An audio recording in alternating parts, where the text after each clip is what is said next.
Most people have no idea that you can flip DVDs from eBay onto Amazon for some pretty killer profits. Now, in the last 4 years, I've sold over 8,000 DVDs for hundreds of thousands of dollars. And I want to share with you a coaching call that I hosted inside of our Reselling Freedom membership group.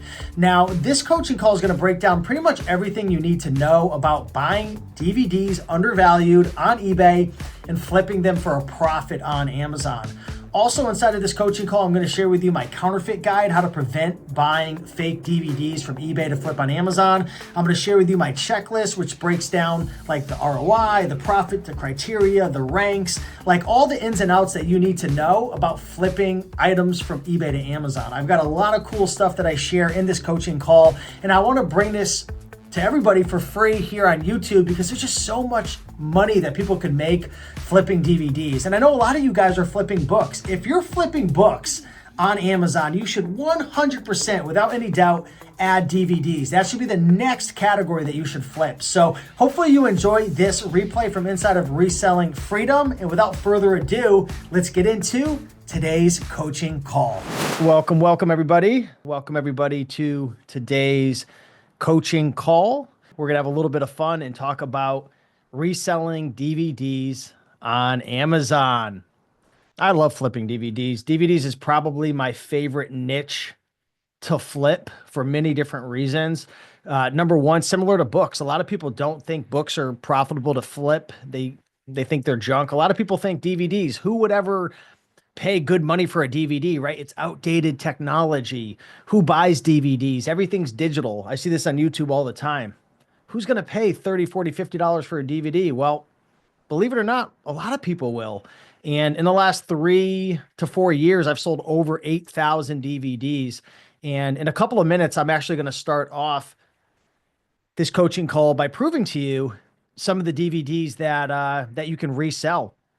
I went into my Amazon orders and I looked over the last 72 hours and I picked out, I think, 5 or 6 DVDs. I share a screenshot of the sale, what I paid, my profit and everything. So if you guys want to see that, I'm happy to share with you some of the DVDs that I'm flipping from eBay to Amazon, and happy to share those DVDs so you can go out and find them on eBay as well. But let's start off with going into 6 of the items that I've flipped in the last 72 hours from eBay to Amazon DVDs, so I can show you some of these different types of items that I'm flipping, hopefully to inspire you that, you know, there's good money out there flipping DVDs. So let me share my screen.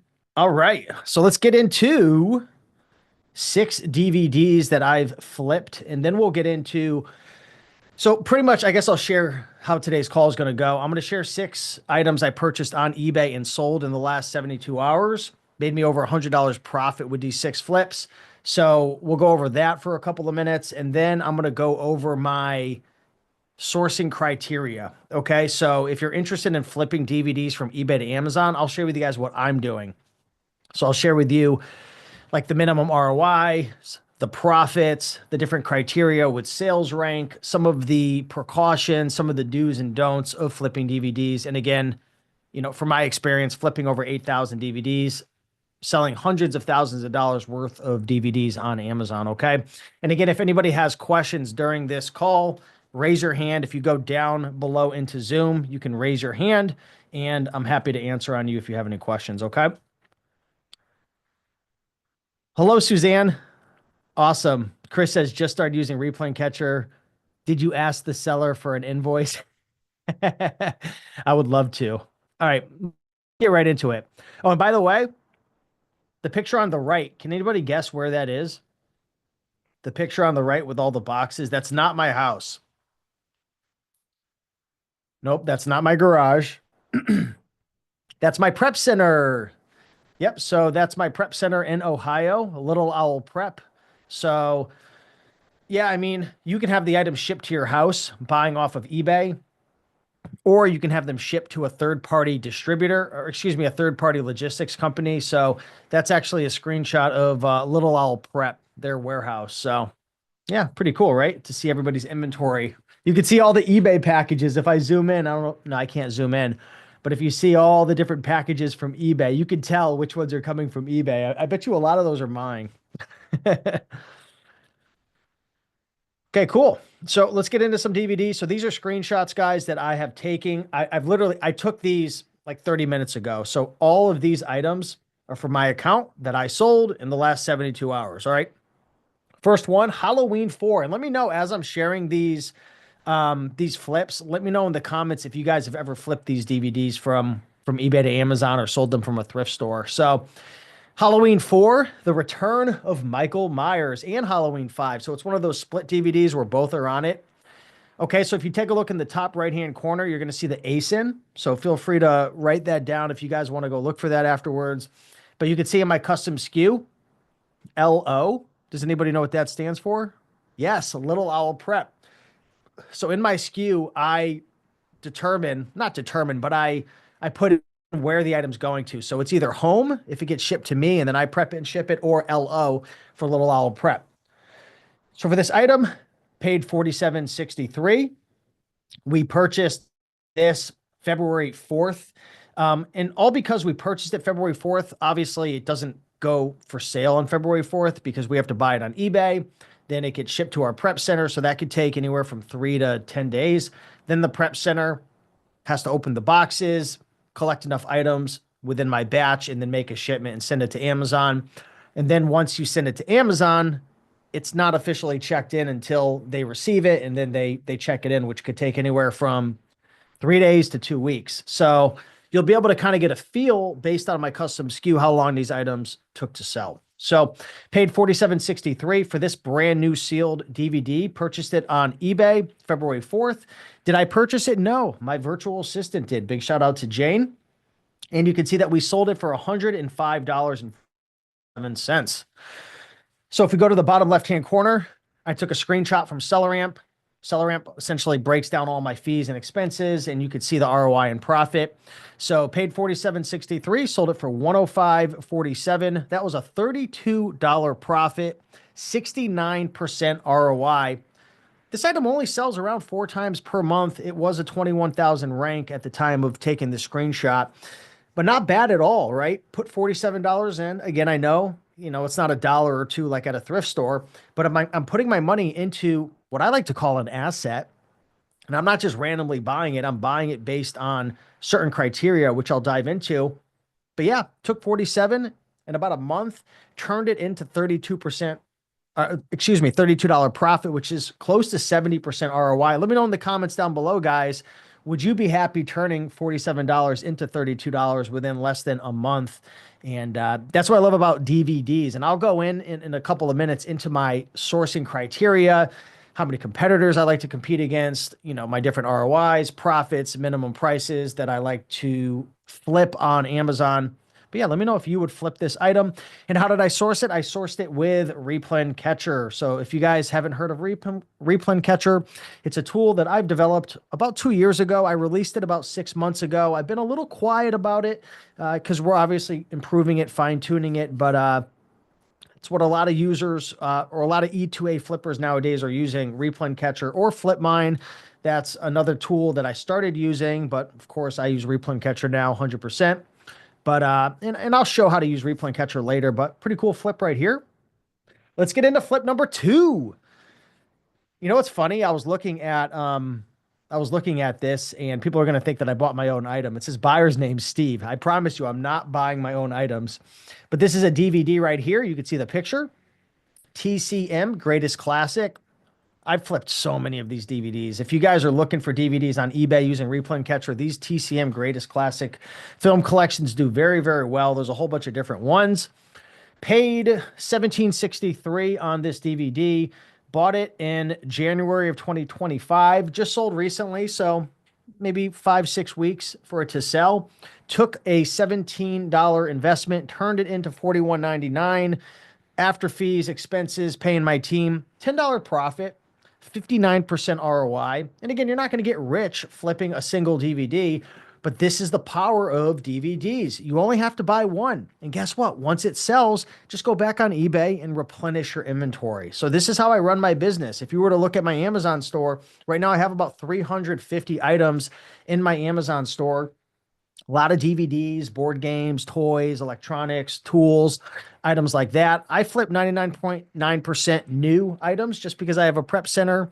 And when I sell used, I kind of like to inspect it myself. So right now I'm focused on new. But yeah, last year I sold over 6,000 items for over $700,000 in sales. DVDs was a big part of it. And yeah, I mean, there's a lot of opportunity out there. So yeah, definitely a cool little flip right here. Here we have a DVD. This is what I want to say to some of the haters on YouTube. Smile. Just smile. That's the name of this DVD. Brian Wilson presents Smile. Not a crazy flip. 1999. Bought it in December. So this took a couple months to sell. Flipped it for $42. 6 sales per month. It was a 16,000 rank. Must have been a sale that had occurred recently. After fees and expenses, $11 profit. 55% ROI. And, another item that I plugged into Replen Catcher, set my filter, chose DVDs, ROI, profit, hit search, found this item, made a best offer on it. And just a nice, for a baseball metaphor, a nice little single. So not bad, $11 profit. Here's another DVD that I flipped 3 days ago, sold at 3:46 p.m. Pacific time. Paid $12.50. This was a really good deal that we sourced using Replen Catcher. We were the first one to see it, snatched it up. Took a little while to sell. We bought this at the end of December, just sold 3 days ago. Paid $12.50, flipped it for $43.23. And how do you know that I actually sold it for this? You can see a screenshot. I took the screenshot from inside of my Amazon account today. $12.50 to $43.23 after fees, almost $19 profit, 151% ROI. Not a bad flip. Here's another DVD, the Palliser's 40th anniversary edition. Sold this 3 days ago. Paid $44.94, sold it for $82.35. 10 sales a month, nothing sexy, nothing super popular. 39,000 rank in the DVD category. Again, almost $19 profit on a single flip. Took maybe a month and a half to sell, 41% ROI. Not bad. One single flip, 100% from home, never having to see it, never have to touch it, literally drop shipping it from eBay to my prep center, out the door to Amazon. And guess what? After I sold this item, we replenished it. We sourced another one. Okay. We already sourced another one, which is on the way to Little Olive Prep. So that's that. And then the last one, this was a little bit of a long tail flip. We bought this back in October. So this one took November, December, January. This one took like over 4 months. Definitely a really slow seller. Normally our DVDs sell within 1 to 2 months, if not less. Paid $85.38. No tracking of the sale, no tracking of the estimated sales. 46,000 rank, paid $85.38. When we're spending that much money, we really like to flip it within a month or less to get our cash back. This took a while, but even after about 4.5 months, 5 months, made a 42% ROI. So we were holding this, we made about 10% ROI per month holding it, when all is said and done. $36 profit. A&E Mysteries of the Bible collection, 85 to 150.99. Sold that 3 days ago. You can see March 1st, 2025. Someone's buying this early in the morning, right? They wanted it. And yeah, so those are a couple flips. Let me see if anyone has any questions. Anybody have any questions about any of these flips? Has anybody flipped any of these DVDs? Hey, Amanda. I didn't even see you here. What's going on? Good to see you. Let me unmute you for a second. How you doing, Amanda? What you up to? Doing good, just working my day job and yeah, then heading out for a road trip today. So just gotta work when I can, right? Good. Like a road trip for sourcing or like a road trip just for fun? For fun. My family and I are going to Utah. So Oh, okay. Yeah. we're there as well for Walmart, of course. But yeah, just plugging away. How are Hey, you? well, good to see you. Good, good, good. Just sharing some recent DVD sales. Are you still flipping DVDs or have you completely stopped sourcing them? That's crazy to me that you stopped DVDs because DVDs are one of the least I likely know. to get like an IP complaint or a counterfeit, unless you like source something really silly, which I'll talk about in a minute. But I was looking at do you still sell the Star Wars complete collection? I'm not sure. I'd have to see a picture of it.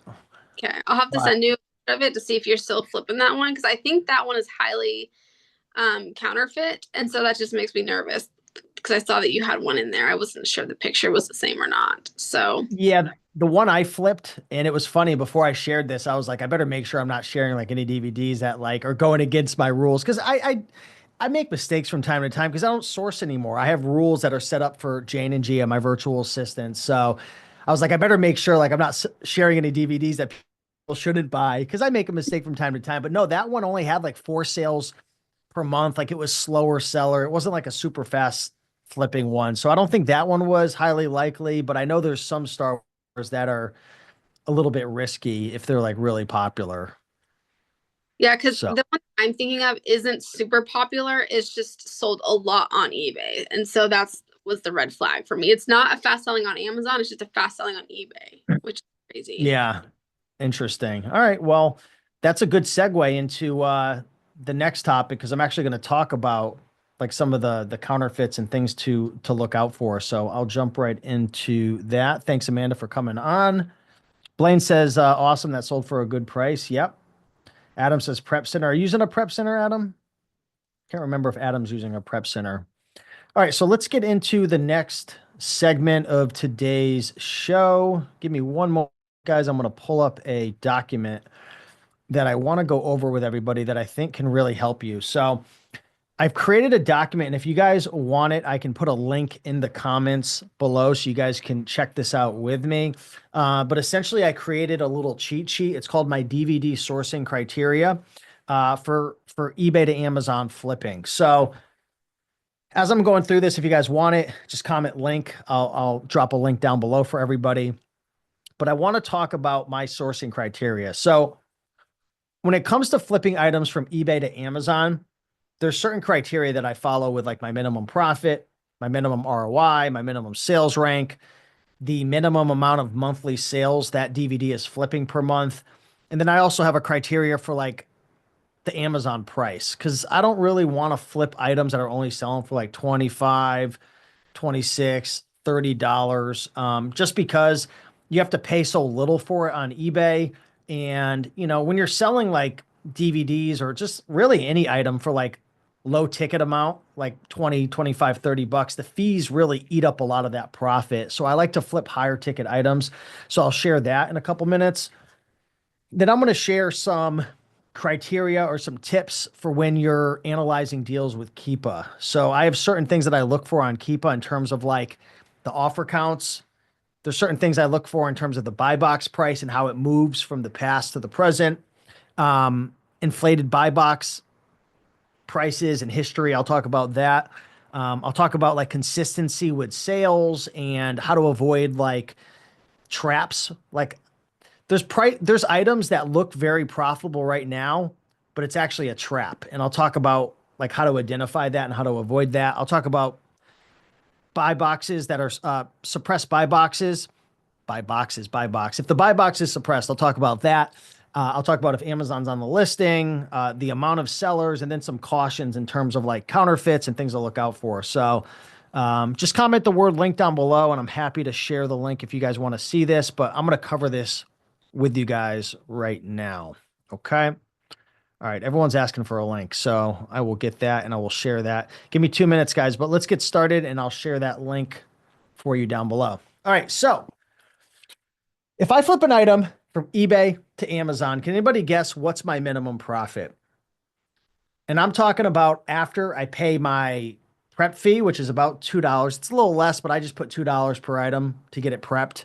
After my Amazon fees, after the $2, because it comes to about $2 based on the amount of volume that my team sources to pay them their salaries and incentives. So I estimate it's about a $2 fee that I have to pay as an employer to my team for them to source the item. So what do you think after all expenses, all fees, for me to buy a DVD and then flip it after prep expenses, paying my team? What do you think the minimum profit is that I am willing to accept? And this is important for everybody. God damn, Scott, how do you know? Did I send you this spreadsheet? Yeah, Scott's right. Yeah, I don't really look at the net. It's probably close to that, Amanda, my net at the end of the day. But yeah, it's an $8 minimum profit is what I'm looking for. $8. And the reason it's eight is because, you know, there's going to be situations that occur where it's lower. Like sometimes prices can tank, which is not as common as if you do traditional online arbitrage. There's a lot more tanking and you have a lot more quantity. That's the cool thing about eBay to Amazon. Um, you don't have to buy like a ton of inventory. Even similar to like what Amanda does, like doing RA for Walmart. Like you are in control of how much inventory you want to buy at Walmart. Like you're not forced to buy 100 quantity because you're doing wholesale. If you want to buy 3 or 5 or whatever you're comfortable with based on the offer count, you can do that. It's the same with eBay to Amazon. But for me, $8 minimum profit because sometimes the prices could tank.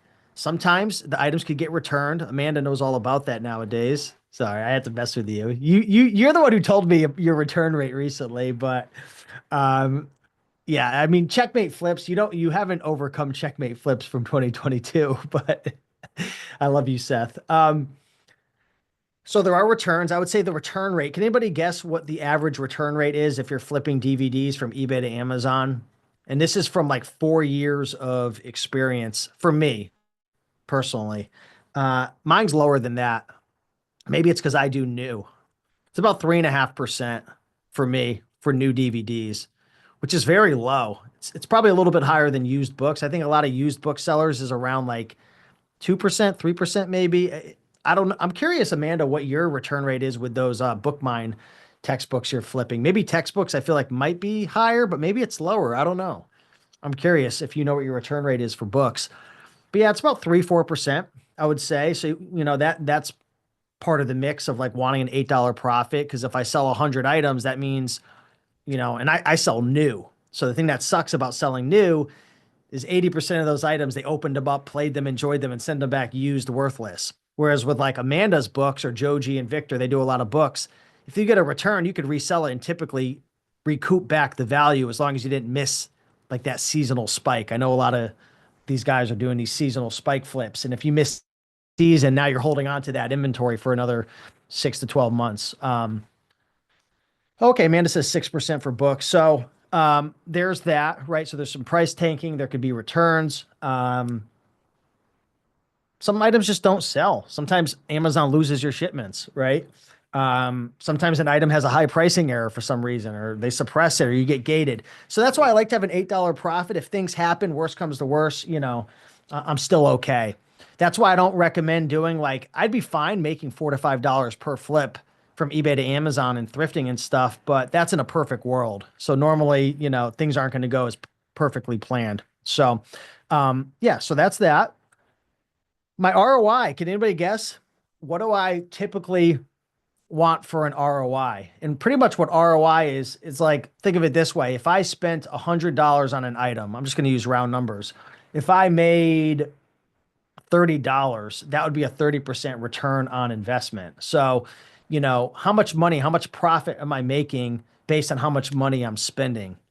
And this is very important to keep in mind because if you only have a certain amount of money that you can spend, if your ROI is too low, you're shooting yourself in the foot because there could be really good opportunities that come around at 70, 80, 90, 100%. But if your ROI is so low, you're going to be buying everything so quickly, you're missing out on opportunities down the road. So in 2022, I would flip items for 25% ROI. 2023, I was flipping items for 30% ROI, 35%. 2024, I raised that up to about, I think, 40%. And now in 2025, I'm really trying to do over 50%, preferably 50 to 70% ROI, just because, and I'm not saying this in like a cocky way. I don't mean it like I'm so special, but I've gotten really good at sourcing. And the same will happen with you guys as well. The more you do this, like I've been running my eBay to Amazon business for 4 years, I have a list of well over 5,000 replens. These are items I've sold before that I want to replenish and buy again. So it's not hard for me to find deals, especially when you use a tool like Replen Catcher, especially when you have a team, especially when you're making a bunch of best offers. There's an abundance of opportunities. So I put 40% as my minimum. I still will flip 40%, but most of the items that I flip are over 50% return on investment, especially for DVDs. There's a lot of deals you can flip for 20, 25, 30%. But again, after fees, expenses, returns, lost shipments, different things that happen, I just think you should shoot for a higher ROI. And if you make best offers on eBay, you can find these all day long. Sales rank. I'm curious. What do you guys like to mess with in terms of sales rank when it comes to DVDs? I'll tell you, for me personally, I'll flip DVDs. Typically, I'm looking for DVDs that are about 20,000 rank on the low end. I will flip some items that are less, that are 10,000 rank, but you have to understand rank is always changing. You can have a DVD that's on average a 40, 50%, excuse me, a 40 to 50,000 sales rank, but if it sells right now, it's going to drop down to like 5 to 7,000 and then it's going to go up. So I'm typically looking on average DVDs that are like 20,000 up to 125, sometimes 150,000 rank. But my sweet spot when it comes to CDs and DVDs is 30 to 80,000 sales rank. Okay. Again, I will go less than 20,000, but I'm very cautious. And I think you should too, because on eBay, there's a lot of, I'll just say it. There's a lot of bootleggers. There's a lot of counterfeiters. So if you find DVDs where an eBay seller is selling multiple quantities, if the cover looks sketchy, if, like I said, if they have multiple quantities, if it's just too good of a deal, like you'll find some eBay sellers, you go in their store and it's like all complete season DVDs that are all like 5, 10,000 rank that you could buy for 30 and flip for 120. They have 5 to 10 available. And even they have 100% positive feedback. I don't even know how they do it. I stay away from those. They're sketchy to me. And you've got to be very, very careful because you've got to remember if you're thrifting, if you're doing eBay to Amazon, if you're doing anything without wholesale invoices, and still then you could even get in trouble, you've got to play things very cautious. So I've said this before and I'll say it again. You're going to see a lot of the items that I flip from eBay to Amazon, including DVDs, are on a slower selling end. And what I mean by slower selling, it doesn't necessarily, I should refrain myself from saying slower selling. They're not slower selling. They're just less popular. They're not selling 30, 40, 50 times. And I'll talk more about why I flip those items. And I'll talk about some things to look out for. And I don't know if you guys just heard that. I just heard an alert go off. So on the Replen Catcher software, there's an alert that goes off if there's an interesting deal that comes about. So I just wanted to take a peek and see what that was. And look, this is actually a perfect example. Here's a DVD that is available right now on Replen Catcher. Pay $15.99. You could see right now that the last captured value is $49.89. You can see this is selling more around like $35.40. It looks like the price has jumped up in the new year over 50, around 40, 50 bucks. But what I don't like is there's 6 quantity available. And if you take a look, the rank is 2,000. That's a prime example of a DVD that I just won't flip. Could I get away with selling it and be safe? Probably. Is there a good chance I won't get an IP or a counterfeit? Probably. These counterfeits are so good that you could barely even tell. And the funny thing is, like some of these people who are selling counterfeit DVDs, like, look right here. I'm not saying this is counterfeit 100% sure, but look. Sorry, I'm trying to get some of these notifications out of the way for all these items we're making best offers on. But you can see 3,000 reviews, 100% positive feedback. I mean, this would probably be a really good flip, even though it's a stock photo. Yep, you can see this is brand new. New sealed, But you could go into their store and they probably have a whole bunch of DVDs that are highly likely to be fake.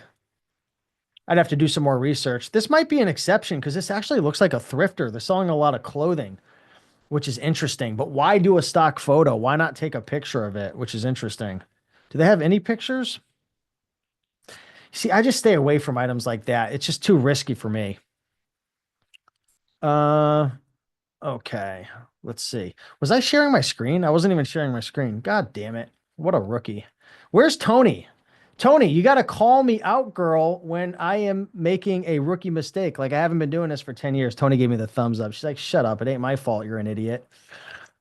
All right, let me share that one more time. I forgot I was sharing it.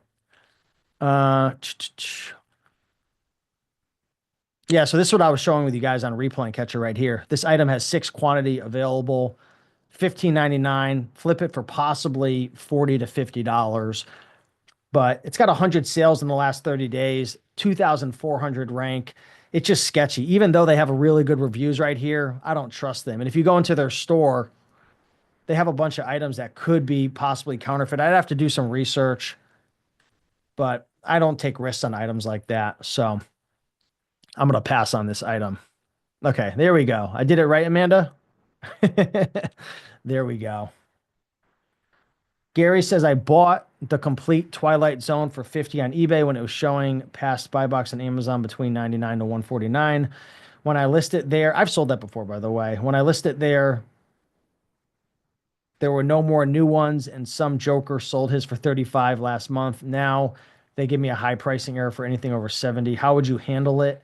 You have to open a case and send a message to Amazon. I don't do that anymore. I have someone on my team who's been doing that for 2 years, but I've posted about that a ton in the eBay to Amazon group. I think this is the Gary that I know of. So the big thing is just opening a case. You could send them screenshots of Keepa. Typically that will help, or you have to relist the item. What's up, Ed? Yeah, Dave is saying, can you share your screen? I know, Bob, Dave, and I got things muted. I need someone on my side just to smack me in the head when I do something like that. I know, Amanda, please. But you're in Seattle, so how do you feel about competing against Amazon? I'm going to talk about that in a minute, Ed, because I actually have that on my list, and I want to dive into that right now. Let me just let me jump into this really quick. So, all right, so you guys should be able to see my screen, my sourcing criteria. I want to blaze through this because if I don't, I'm going to take an hour to explain this, and I have a tendency to to go too deep on things. So this is my criteria, and I'm going to talk about that. $8 minimum profit, 40% minimum ROI, preferably 50 to 70%. Sales rank 20 to 125,000. Sweet spot 30 to 80,000 sales rank. I usually am looking for a minimum of 1 to 2 sales per month. So it's important when you're looking on Keepa, or if you're using SellerAmp will tell you this information as well, that it has at least 1 to 2 sales per month. Now, you could certainly buy items that, I know a lot of people who do, book mine and textbook flips. They'll buy an item and they'll wait for it to sell 3, 4, 5, 6 months. And, they're willing to do it because you can make 100, 200% ROI. You could certainly do that with DVDs as well. I just prefer personally for my inventory to just get it to sell a lot quicker. And there's so many DVDs that you could flip in a week or two that I just prefer not to buy items that are going to take a lot longer to sell, because even if there's items that sell 5 or 6 times a month, it could still take 2 or 3 months to sell, but we'll cover that. And then in terms of the Amazon price, preferably I'm looking to flip DVDs from eBay to Amazon for $40 to $60. Okay. $40 to $60 is kind of the minimum price that I'm looking for. You could flip DVDs for $30, $35, but you're going to have to buy them really, really dirt cheap, like $5, $6, $7, $8. And that's a lot more challenging. Couple tips with Keepa. Okay. So before I buy an item to flip from eBay to Amazon, I'm always looking at Keepa. So a couple things I want you guys to keep in mind. When you're looking at Keepa, no crazy increase in offer counts unless it's a killer deal. What I mean is, if you're looking at an item, and let me see if I could go into an example right here. Let's find an item. So when I'm looking at an item, before I buy it, I'm always looking at Keepa, and I'm always looking at this offer count down here. You see down at the bottom right here, it shows the offer count. Like right now, there's 16, and then it goes down to 7, went up to 12, came down to 2. Keep in mind, in general, if the offer count is really spiking up, typically the price is going to come back down. Now, you don't see it as much on this listing because this item is a fast seller, 50 sales a month. The more popular an item is, the more you can get away with buying items where the offer count's really spiking up.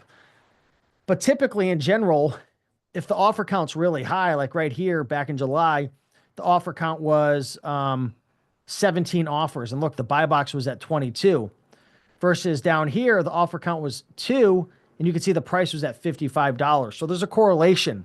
If the offer count is going up, typically the price will go down.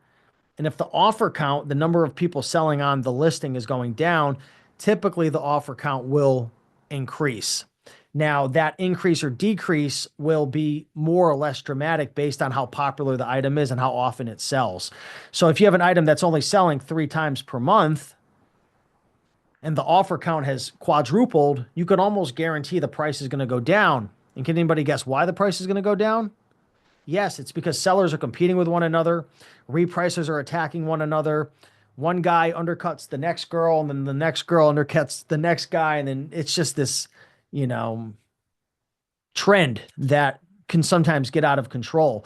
And you could certainly wait and get your price, but if you have a lot more sellers on the listing and it's a slow selling item, that's where you can kind of get yourself into some trouble. So you want to pay close attention to that. You want to try to go after items that have a consistent offer count. Maybe there's normally 3 to 6 people and it's within that range. It's when it, gets out of whack and now there's 14, 15 people on the listing. So that's that. And then a consistent buy box price. Joji Davenport always talks about this with books, but this applies as well to other items. You want to look for a consistent buy box price. So let's go back over to Replen Catcher and let me see if I can show you an example of an item that has a consistent or an inconsistent buy box. Okay, perfect. So right here, if you look at this pink line, this is the new buy box price. From March to around January, it was pretty consistent from about 35 to 38 bucks. You see that pink line from March to January? And then look, all of a sudden it spiked up to $65. That is what I like to call an overly inflated buy box price. Okay. It's kind of like if you're trying to buy a house and all the houses are selling for like 350, 400. They're all 3-bedroom, 2-bath, 2,000 square feet. And then all of a sudden somebody lists it for 700,000. And maybe there's a random sale. Someone buys it for some freaking reason. Who knows? It doesn't mean you should buy that item or list your house at that price or assume that you're going to be able to sell your price at that house or sell a product at that price just as somebody went crazy and priced it at that. You see how inconsistent this is? Put a 1 in the comments if you see how this was consistently selling between 30 to 40 bucks and then boom, it jumped up. And yes, there was a sale. You can see this green drop off, but you don't know if it was a used sale or a new sale. It's probably most likely a used sale. So you have to be very careful with something like that. You want to look for a consistent buy box. So like when I'm on Replen Catcher right now, this is consistent. Look at this pink line, 80, 85. Yeah, it jumped down to like 60 for a little bit, but came back up to 80. This is very, very consistent right here. You see this pink line? And you can't really see the black line. That's the overall used price. This is a little bit more inconsistent. But if you're selling new, you're going to be looking for that blue or that pink line. Very, very consistent right there. So I could assume I could probably sell this item for 80 bucks all day long. Here's another example of a Keepa chart that was around like 40 and then it tanked down to about 30 and then it came back up to 40. 40 is pretty consistent. It did dip down, but there's not a lot of sales as well. So maybe the offer count went really high, or maybe this was an item that was seasonal for some reason. But you want to make sure you're looking at that Keepa chart to make sure that you're actually going to be able to sell it for that price. Does that make sense, guys? So a consistent buy box price, making sure that you estimate your ROIs and profits based on what you realistically could sell that item for. All because the buy box is at $100 doesn't mean you can sell it for that. You've got to look at Keepa and take a look at what was the buy box at in January, February, March, April, May, June, July. If from February to July, the buy box was at $70, 60 to 70, but now all of a sudden it's at 120 to 130. Yes, you might be able to get it for 120 to 130, but why is that happening? Did the offer count drop? Or did one silly seller jump on the listing and price it at that and the offer count was really low? Do you want to pay 65 or 70 for that to sell it for 120? No, you probably want to pay 40 to 45 and assume maybe you could sell it for 85 or 90. Hey, if you get 120, 130, fine, but not buying based on hopes that you're going to be able to sell it at that overly inflated buy box, okay? And the same goes for Sales history, right? Looking for those consistent green drops, looking for the consistent sales like this, pretty consistent sale, sale, sale, sale. Trying to avoid those listings like this. Look at this. It was selling, selling, selling. And now look, from September to March, it's just going up. There's no sales. Why? Well, you can see right here why the sales dropped. The market didn't like what the Amazon sellers were doing. The market liked to pay, around 25 to 30 bucks for this item. Once it went up to about 40, it did make a sale, made a couple sales, but then sellers got a little crazy, got a little cocky. They moved it up to 120 and look, it stopped selling. So you don't want to pay $50 to flip this item for 100, all because it's priced at 110.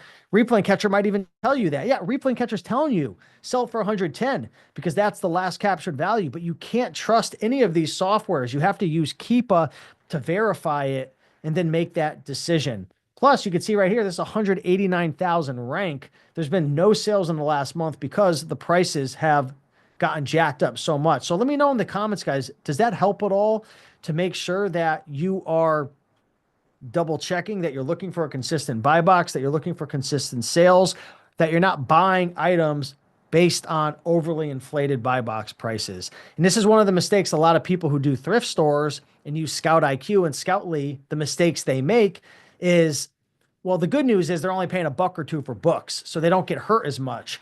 But I have coaching calls with people who will have 1,500 books in their inventory and they're selling 3 items a day. And then I go in their inventory and it's all 3, 4, 5 million ranked stuff. And it was supposed to be really profitable because Scout IQ and Scoutly gave you the green light, but it was just a bunch of slow selling junk where the merchants were at $5. We're hoping to take advantage of the prime gap at 40. So yeah, Bob says helpful. Don't forget the link. Okay, let me put the link in right now before I forget. Okay, so that should work. Let me make sure that's the correct link. Yep, so I put the link in the comments for you guys. Okay, perfect. So you guys should be able to see that. I dropped the link to this document, and I'm going to keep going on this document because I got some really important things to share with you guys. If you guys have VAs, share this with your VAs as well, the document. Okay. Another thing to keep in mind is if you're looking to buy a DVD or really any item to flip from eBay to Amazon, be careful buying items that don't have a buy box. Do you guys know what I mean by this? Let me pull my screen down. Do you know what a suppressed buy box is? Do you know why the buy box is suppressed? So let me take a step back. Pretty much what the buy box is a pretty much a way that buyers can click buy it now and instantly purchase the item from a seller without having to choose, without having to go looking to the listings, to just instantly buy, right? It's like a one-click purchase in a sense. Amazon does this because they want to offer customers really good deals, give them the ability to purchase the item really quickly. But Amazon also will suppress the buy box, which means they'll remove that because Amazon either doesn't like how high you price the item, or they found a price at a better deal, like on Walmart or maybe on a different website. So they'll remove the buy box. They're making it harder for people to be able to buy that item on that listing. So you got to be careful if there's a suppressed buy box because it's harder for buyers to purchase the item. So you always want to kind of take a look at the listing and see, is there a buy box? If there's no buy box, you can still sell the item, but just know a lot of those listings will take longer to sell. There is a little bit more of a risk there. And you just got to kind of be careful with those items. So I just wanted to cover that. If there's a suppressed buy box, be a little bit careful, a little wary. Oh, here's another one. I know Ed was asking about this. So can you sell an item or should you jump on a listing if Amazon's on the listing? It depends. Okay. It depends. Now, one thing that you can do is if Amazon's on the listing, and I don't know if I could find an example, but one thing you can do is you can click on the listing on Amazon and you can go to Keepa. Let's see, is Amazon? No, they're not on this listing, but you can go to data right here on Keepa. You can go to buy box statistics And then you could look over a certain period of time. Like I chose 90 days. I can see all the sellers who have been on the listing, if they're FBA or merchant fulfilled, and I could see the percentage they're winning the buy box. And I can also see the price they're winning the buy box at. So if Amazon's on a listing, Ed, and you're worried about competing with them because you're worried, like, is Amazon going to give me the buy box to make the sale? You could go into Keepa buy box statistics and you can see if the buy box is rotating. So in this example, it's rotating really nicely. But if you go and you take a look and you see that Amazon has, 100 plus in stock, they're winning the buy box 99% of the time. You can also go into the price history and you can see if Amazon was on the listing. Let's see if Amazon was on this listing way back in 2014. You can see if they're playing nice. You can see on this listing, Amazon's going psycho. They're pricing it at 17. They're pricing it at $12.99. They're pricing it at 24. They're tanking it down to 20, which is, it's over a 25% drop off. So you can take a look at the price history to see, are they consistent with their price? Or are they nasty with other sellers? Sometimes Amazon gets real nasty. They'll undercut other sellers. They'll steal the buy box, but other times they'll play nice. They'll keep like a really consistent price. They'll let the buy box rotate amongst other sellers. So it's something to keep in mind right there is looking at the data. Ed says, let's say Amazon has the buy box, but not 100%. Do you have a max you follow before you pull the trigger? Well, that's a good question, Ed. So the thing about flipping items from eBay to Amazon, Ed, is a lot of times we're only purchasing one. So even if they're winning the buy box 95% of the time, if you get the buy box 5% of the time, you could still sell that item. But normally I'm going to undercut Amazon 5 to 10% in order to positively influence, how do I say this? To have a better chance of winning the buy box if I undercut them by a buck or two or 5 to 10%. But it depends how popular the item is. If the item's only selling 3 times a month and they're winning it 99% of the time, it might be really hard for you to sell that item. So you have to kind of take that into consideration. But usually I'm looking for, them to be, less than 50% winning the buy box. And then you have to consider, like, what's your ROI and profit going to be? So if Amazon's on the listing, I typically want a higher ROI and profit just for that risk. But dude, to be honest with you, Ed, especially with the items that I'm sourcing on Replen Catcher, 99% of the items that I'm sourcing are discontinued. Amazon's not on the listing. I rarely ever compete with Amazon on the listing. So I usually don't have to worry about that. A couple other things I want to cover, preferably Amazon not on the listing, right? Because sometimes they tank the prices or steal the buy box. And preferably, this is a big one, preferably if you're dealing with items that are 30 to 80,000 rank, usually there'll be 3 to 4 sellers on the listing, like 3 to 4 FBA sellers. That's the sweet spot. Because if an item only sells 3 to 4 times a month and there's only 3 to 4 sellers on the listing who typically will only have one item in stock for these like older discontinued DVDs that we flip from eBay to Amazon. And out of the last 4 years, the 8,000 plus DVDs I've flipped, and a lot of them are making $10, $20 profit each. 98% of those listings, there's only 3 to 4 sellers on the listing. Most of those items are selling 3 to 10 times a month. They're not super sexy. They're not super popular. And even though I was calling them slow selling, they're not really slow selling. They're just less popular. They actually sell pretty quickly. I mean, in 2024, on average, I was turning my inventory about every single month. Okay. Based on my monthly sales and the amount of items that I was purchasing. So I'm not buying these DVDs and waiting 5, 6, 7 months. Of course, there's certain situations where, like in the beginning of this video, there was this DVD that had taken, 5 months to sell, but that's a very rare case. Most of my DVDs are flipping within a couple of weeks to a month or 5 weeks after they get checked into Amazon. So preferably less than 8 FBA sellers that you're competing with. If there's a lot of FBA sellers, that's when you start to tend to have to deal with like price tanking and issues like that. What is the simplest way for me to get ungated in DVDs? Christianbooks.com. This website. but you're going to have to see how many DVDs they want you to get ungated for. Like it used to be 10, but you can get DVDs really, really cheap over here. So, um, yeah, Christianbook.com is a really, really good website to get ungated. So, okay, so let's go back here. Okay, cautions. I want to caution you guys about a couple of things. Avoid buying DVDs less than 20,000 rank. I'm going to drop a link to my counterfeit guide. Okay. So I'm going to put this in the comments really quick. Let me share this with you guys.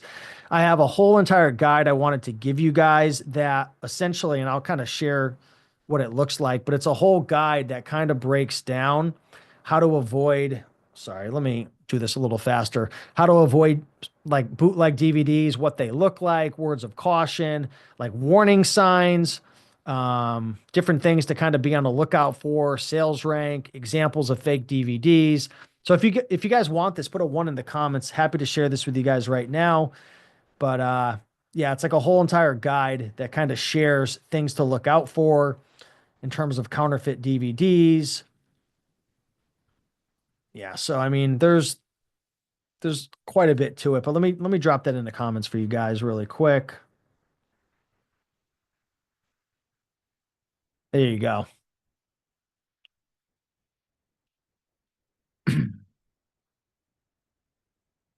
Yeah, the thing, Roger, about christianbooks.com is you're not buying those to like make money. You might actually lose money. You're just trying to find cheap DVDs where Amazon will accept the invoices to get ungated. And you're supplying that to Amazon to get ungated so you can sell most DVDs. So, but you can find DVDs on there. I found them before that you can make like a buck profit or something. But the whole purpose isn't to make a profit. All right, let's go back to the sheet. Okay. Where am I? Yep. So avoid buying DVDs less than 20,000 rank. Look at this counterfeit guide that I shared in the comments, guys. Be cautious of buying complete season DVDs. These are the most highly counterfeited DVDs, right? So if you want to avoid counterfeits and avoid putting your account at risk, you know, the same applies for books. Like if you're going to buy books, you want to use Books Run Counterfeit Calculator to run those books through. If you're flipping DVDs, you want to check out this guide. You want to stay away from, you know, complete season DVDs that are less than 20,000 rank, or if the eBay sellers have like a bunch of quantity available for sale, if the covers kind of look sketchy, if the artwork looks funny, or the ink is kind of like just weird colors, like it just looks like under pixelated or over pixelated, or it's like off center, or it just looks funky. Stay away from those items. Stay away from eBay stores where they've got a bunch of really fast selling DVDs that just kind of look sketchy. And if it makes everyone feel better, if you sell fake DVDs, you're probably not going to get in trouble, but you have a lot higher of a chance. And we don't want to make money doing things unethically. That's what it comes down to. We want to make our money ethically. We want to do our best to provide people with a good quality product and, you know, to be able to sleep a little bit better at nighttime. Although if you're selling on Amazon, we all know there's nothing called having a good sleep anymore. um, so yeah, I'll put a link to this again down in the comments. You guys can see this. I'm going to answer some questions. I'm going to pull myself off the screen. Let's see. Let me know. Do you guys feel a little bit more comfortable selling DVDs? Do you guys have any questions about DVDs, about sourcing DVDs, about any of my criteria? Again, I'm looking at DVDs that make $8 profit plus 40 to 50% ROI plus. I'm avoiding DVDs with overly inflated buy box prices, right? And if you're selling used, don't sell used DVDs based on overly inflated used buy box prices. Look for the consistent prices and be conservative with your estimates. It's a big thing that gets a lot of people in trouble doing eBay to Amazon is the buy box is at 100, but it's really only consistently selling for 60.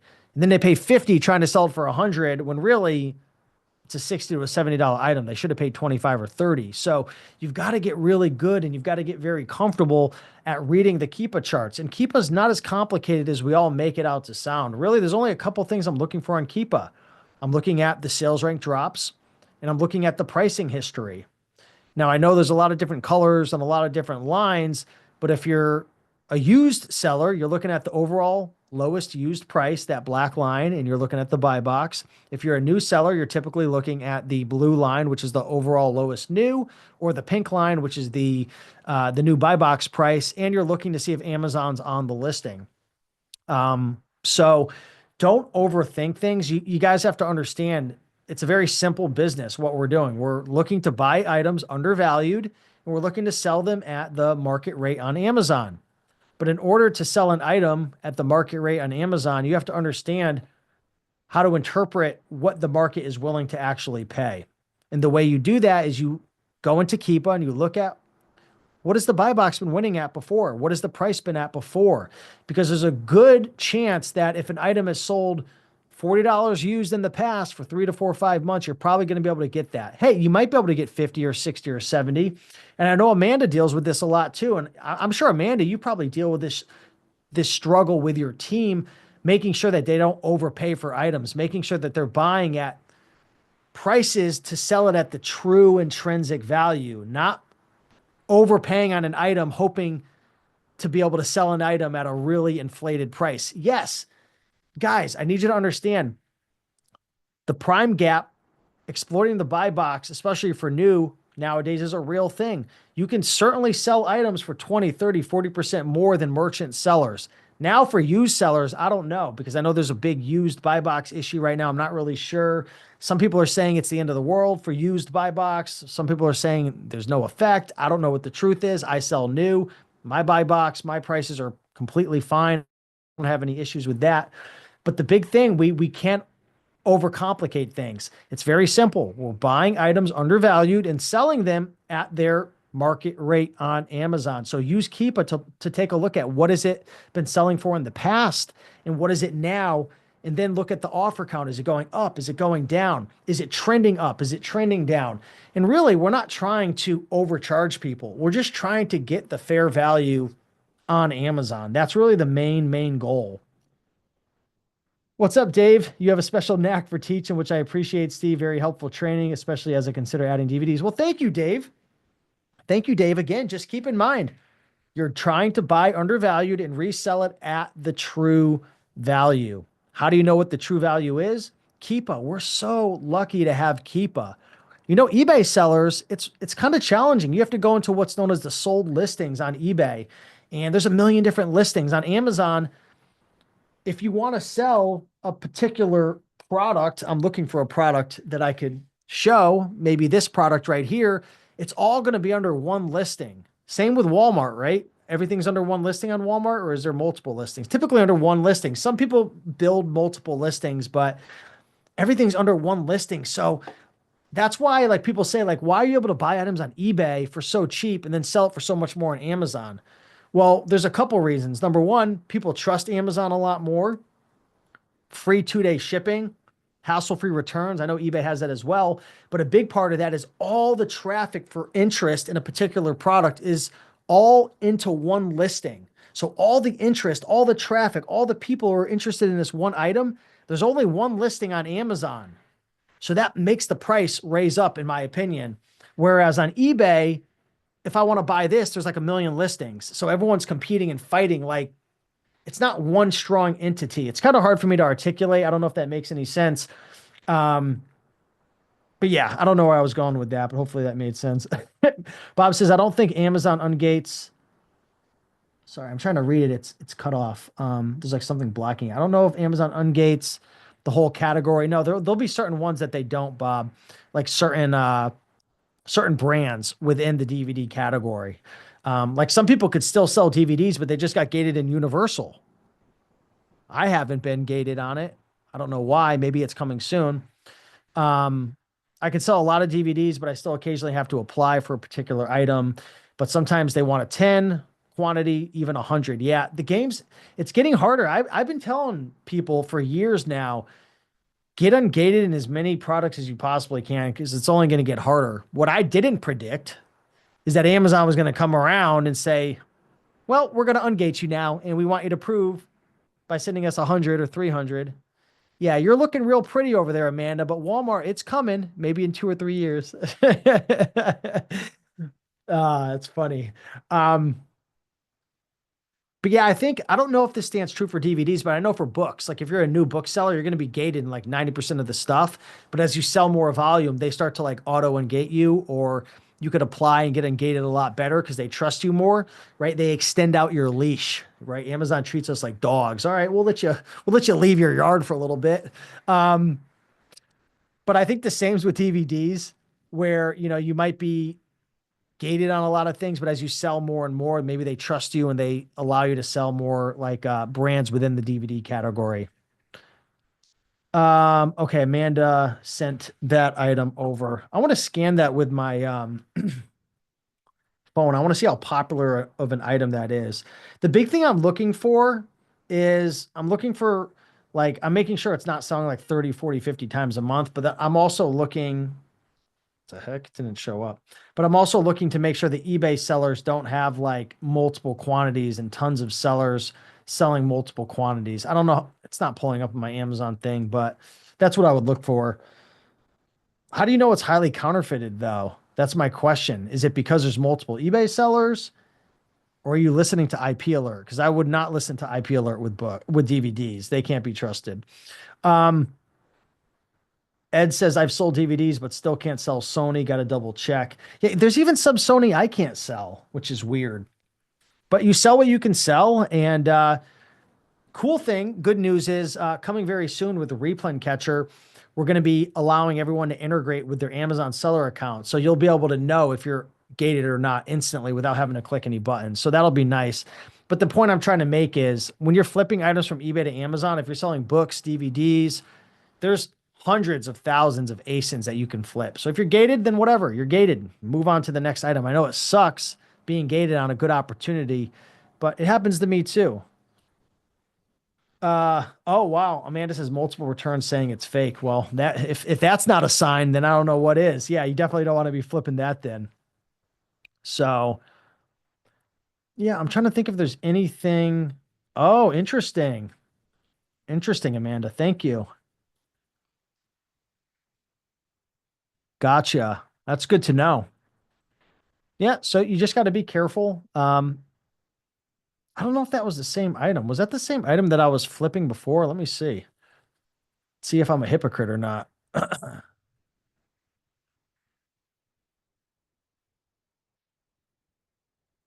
Amanda, is that? Hold on, let me make my screen bigger. Is that the same item or no? Is this a different? I think this is a different one. I don't think this is the same one.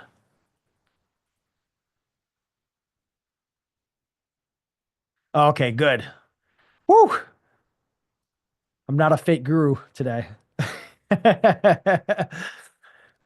Awesome, guys. Well, hopefully you enjoyed this coaching call today. Maybe this gave you a little bit of context into the world of flipping from eBay to Amazon, flipping DVDs in particular, the different things that I'm looking for. Um, and yeah, yeah, good luck. If you guys have any questions, let me know. I'm available in a lot of the groups. So if you're a part of the eBay to Amazon group, which I'm actually going to be opening that up publicly soon for anyone interested in that. So keep an eye out for that. But if you're in my book selling group, my Facebook group for booksellers, that's free as well. If you ever have questions about a particular DVD or a book or an ASIN, you could always tag me, post a picture, share with me what you want to pay. And I'm happy to analyze it for you. But yeah, guys, thank you so much. Thanks, Amanda, for coming and hanging out. I think there's going to be a replay. If you guys are part of Reselling Freedom, resellingfreedom.com, there'll be a replay in there. Um, I'm probably going to post this on YouTube. I don't know if it's going to be valuable for people because I know I was kind of ranting a bit, but maybe I'll chop it up and put it on YouTube as well. But it'll definitely be in Reselling Freedom. But I'm gonna aim to put this out for free for everybody on the YouTube channel as well. And Yeah, there's a lot of money with DVDs, guys. I'll tell you this right now. If you're using Replen Catcher, look for DVDs that are 20% ROI and just make best offers on them. That's how we source over 50% of our deals. We'll put our ROI and profit a lot lower. Look for the 20% deals and just make a crap ton of best offers and turn that 20% ROI into a 50, 60, 70%. There's a lot of eBay sellers who are buying stuff for $1 and it sits on eBay forever and they're trying to get 40 bucks and it just doesn't sell and you offer them 25 or 30, you turn a 20% ROI into a 70%. They're happy. They turn $1 into $30 and it's a win-win. I know some people are going to be like, oh, you're lowballing eBay sellers, but a lot of these eBay sellers are getting these items dirt cheap. So yeah, thanks guys. Much love. See you in the next one. Appreciate y'all and talk soon. Bye.